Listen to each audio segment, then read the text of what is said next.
26 তারিখে বেলডাঙ্গা থানাকে ঘিরে কি ব্যবস্থা নিতে হয় আমরা যদি পারে কোনো খাতির নাই। এখানে প্রশাসনের নামে বাদরামি করা হচ্ছে জেলায়।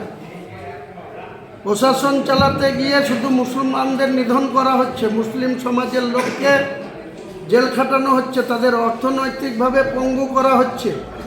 এসব হুমায়ুন কবির যতক্ষণ বেঁচে আছে মানছে না, মানবে না। তার জন্য যত দূর যাওয়ার দরকার, যা করার দরকার হুমায়ুন কবির করবে।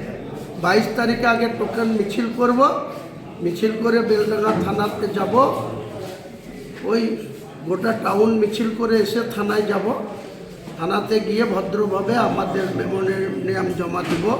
আমাদের 36 জনকে অবিলম্বে ওই যে কেসে অ্যারেস্ট করা হয়েছে, যে কেসে ফ্রড করা হয়েছে, সেই কেসের চার্জশিট দিয়ে তারা 1 মাস বেশি হয়ে গেছে। এমন কিছু অপরাধ করেনি যে 1 মাসের বেশি তাদেরকে জেল কাস্টডিতে থাকতে হয়। তারপরে আবার তাদের যেভাবে এনআইএর ধারাতে প্রয়োগ করা হচ্ছে, তাদের 1 বছরেও বেল হবে কিনা তার কোনো ঠিক নাই।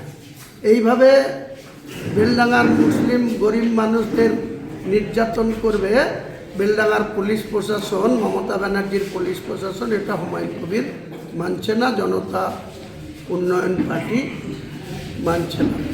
আপনাদের পার্টির তরফ থেকে যে মিছিলটা করা হবে? হ্যাঁ, আপনাদের পার্টির তরফ থেকে মিছিলটা করা হবে, তাই তো? হ্যাঁ, পার্টি ছাড়া আবার কে করে? কখন থেকে শুরু হবে? আমরা 3:30টায় মিছিল স্টার্ট করব, কারণ ইফতারের ব্যাপার।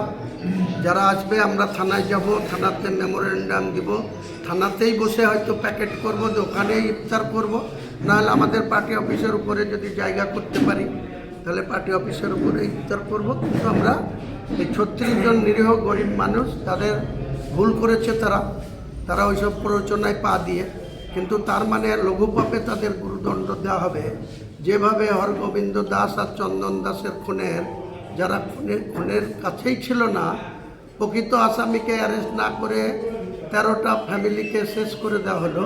আবার এখানে 36 জনকে শেষ করা হবে, আর মমতা ব্যানার্জি বলবে আমি মুসলমানদের মাসিয়া, আর তার পুলিশ এখানে যা খুশি তাই করবে। এটা মানা হবে না, মানব না। তাতে যা হবে তার মোকাবেলা করার জন্য প্রস্তুত।